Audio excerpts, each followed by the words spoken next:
Salut le beau monde, bienvenue sur Andy Dis-moi tout. C'est un plaisir de vous avoir ce soir. C'est toujours un plaisir d'avoir ce tête-à-tête avec vous.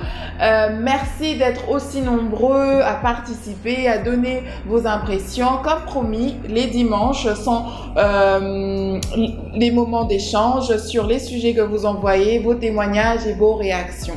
Il y a un sujet qui bat le plein depuis ces derniers mois et je ne pense pas être apte à donner mon opinion toute seule. C'est pour cela que j'ai appelé quelqu'un avec moi qui, j'espère et je prie, pourra donner un point de vue venant de, on va dire quoi, d'un axe, hein, un axe, d'un autre axe, enfin d'un autre côté des choses, d'accord? Et elle s'appelle Madame Gloria Joko. Bonjour Gloria. Bonjour Andrea. C'est quoi ton troisième nom? C'est Gloria Joko Mpiana. T'es mariée, right? Oui. C'est même pour ça que je t'ai appelé, parce que j'ai besoin, tu vois, moi je suis dans le côté des célibataires, toi t'es mariée, donc comme ça on peut avoir, tu vois, des opinions qui viennent de deux côtés. En effet. Et donc c'est Gloria Joko Mpiana. T'as vu le nom de ton mari après? Oui. T'as pas lâché le nom de ton papa? C'est pas le nom de mon papa, c'est mon nom. Oui, mais ton nom de famille. Ah, Joko, c'était ton poste, non? Oui, c'est mon nom. Ah, d'accord, je crois que c'est le nom de famille. D'accord, my bad, excuse me for that. Donc voilà, la raison pour laquelle j'ai demandé à ce que tu viennes, hein, que nous discutions, c'est parce que d'abord, tu es l'une des personnes que je connais qui soit mariée, jeune, hein, et deux, ce sujet est assez sensible, hein, donc ton opinion, j'espère, pourra éclairer beaucoup de gens. C'est sur l'infidélité. D'accord? Première question. Est-ce que tu penses que l'un des partenaires pousse l'autre à être infidèle? Non, l'infidélité est un choix. Quoique le comportement de l'autre, le comportement de l'un peut influencer les décisions des autres. M'énerve pas là, m'énerve pas. Non. M'énerve pas. Non. Ok. Je le dis sur base des faits. Je vais donner un tout petit exemple. Un homme qui se comporte mal, qui est rempli d'infidélité, qui court après tout ce qui bouge, peut facilement influencer son partenaire, donc sa partenaire, son épouse, à aller se fier, se donner à quelqu'un qui lui donne ce que l'homme ne lui donne pas. Je ne l'encourage pas, mais ce sont des cas qui arrivent. Mais l'infidélité en choix reste le choix de la personne. Parce que même si le comportement de ton partenaire t'agace, t'énerve, te pousse à bout, le choix te revient de supporter, de partir ou d'aller toi à ton tour commettre l'irréparable. Dans la Bible, il est écrit que le divorce n'était pas permis sauf en cas d'infidélité, d'impudicité, de fornication, d'adultère, ainsi de suite. Ça dépend des différentes versions de Bible. Quel est ton point de vue sur le divorce dans le cas d'infidélité? Est-ce que tu penses que c'est le chemin sur lequel on devrait tous passer ou non? Le mariage est un sujet très complexe. Ça, je l'ai toujours. T'es mariée, ma soeur. C'est pour ça que je t'appelle. Donc, you better give. Tu dois dire. Faut pas aller sur les. Oui, c'est que tu prononces tout, tu sors tout. Faut que tu me sois utile. Je ne suis pas pour le divorce. Pourquoi? Étant chrétienne. Non. Ok. Oui. Étant chrétienne. C'est là où il y a le truc. J'ai pas fini. Hey, j'avais oublié que cette fille est très autoritaire et que. Bref, soit. Je ne suis pas pour le divorce étant chrétienne. Parce que dans la Bible, Dieu est contre le divorce. Vous êtes unis dans le lien sacré du mariage. Le mariage a été instauré, c'est une loi divine, c'est une institution divine que Dieu a eu instaurée. Donc le divorce, Dieu est contre le divorce. Le divorce, dans mon langage, n'existe pas étant chrétienne. Mais étant humaine. Voilà. Okay. Bon, bref.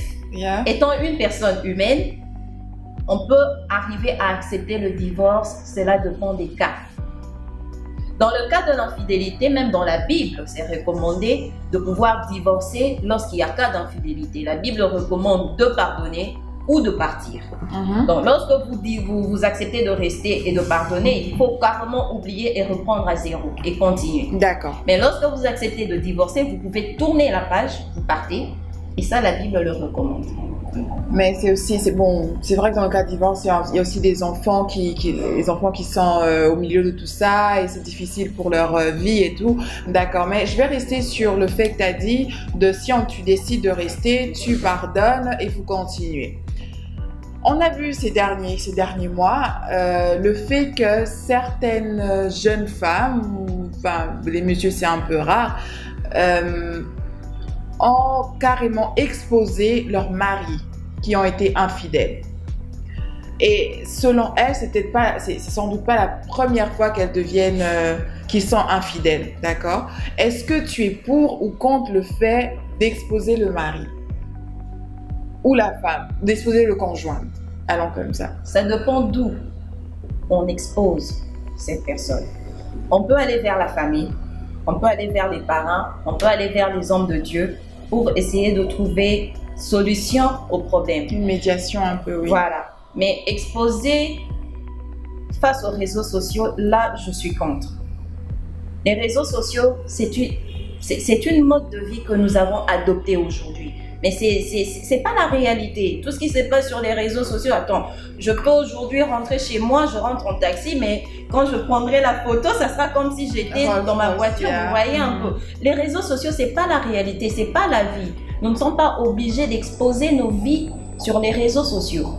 Aller se plaindre chez les parents par rapport au comportement de notre partenaire, ça, je ne refuse pas.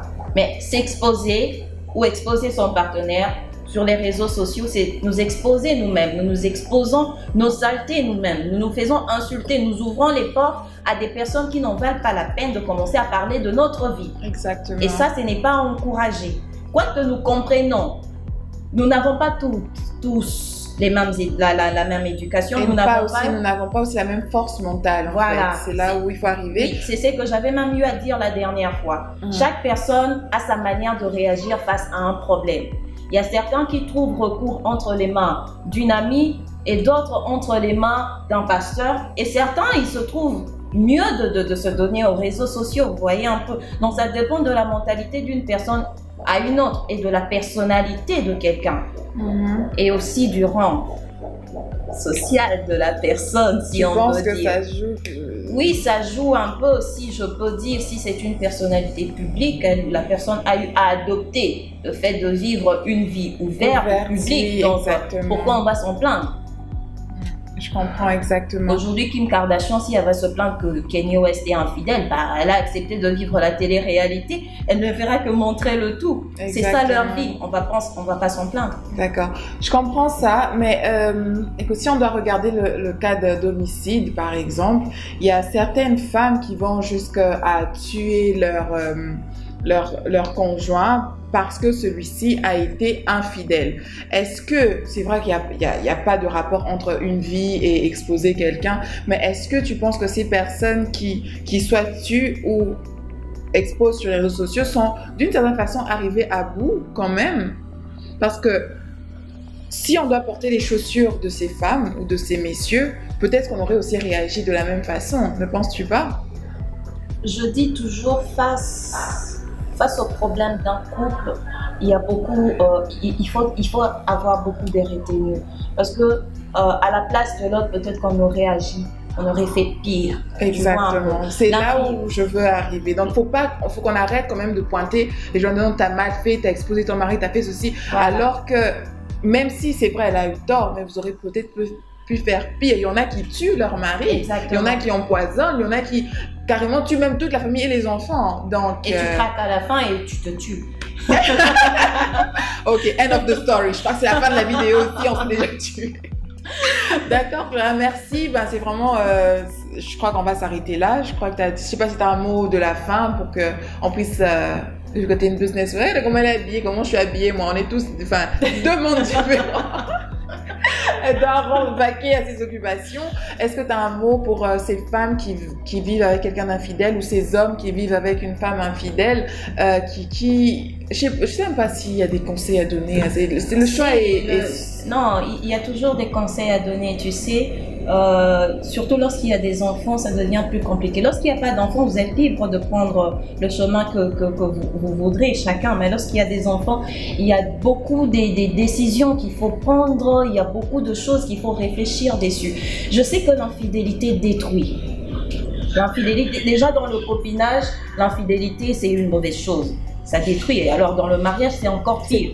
Personne ne voudra être trompé, personne ne voudra que quelqu'un vienne manger dans son champ, voler dans son champ. Vous voyez un peu. L'infidélité détruit, certes, mais nous devons avoir cette capacité de savoir avoir la maîtrise de soi.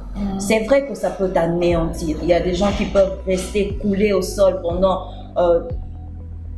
tout un mois par rapport à ce qui s'est passé. Mais il est important d'avoir la maîtrise de soi et savoir se relever de ça. Une fois que tu te relèves, tu pourras facilement prendre une décision.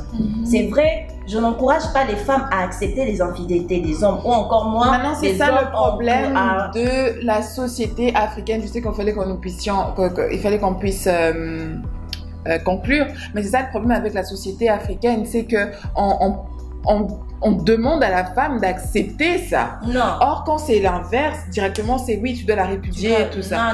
Non. Donc, j'aimerais vraiment que tu dises, écoutez, insiste là-dessus. Ce que je veux dire, c'est que l'infidélité est un choix, je l'ai dit tout à l'heure. L'homme qui devient infidèle a eu à faire son choix. La femme n'est pas obligée d'accepter ce choix-là. C'est vrai qu'on se marie pour le meilleur. Je t'ai bien aimé, je suis contente de t'avoir sur ce plateau, girl.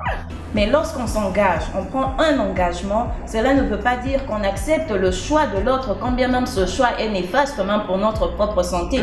L'infidélité est le choix de l'autre. Donc si la femme choisit d'être infidèle, c'est son choix. L'homme n'est pas obligé d'accepter ce choix. Et si l'homme aujourd'hui choisit d'être infidèle, c'est l'homme qui fait ce choix. Et donc si aujourd'hui la femme surprend son mari une fois, deux fois dans l'infidélité et que ce dernier ne veut pas changer cela, ne veut pas prendre résolution de cela, alors si la femme décide de partir, on ne peut pas la pointer du doigt. Je n'encourage pas, parce que je suis chrétienne, mais la décision finale revient à cette personne, car cette personne connaît ce qui est meilleur pour elle.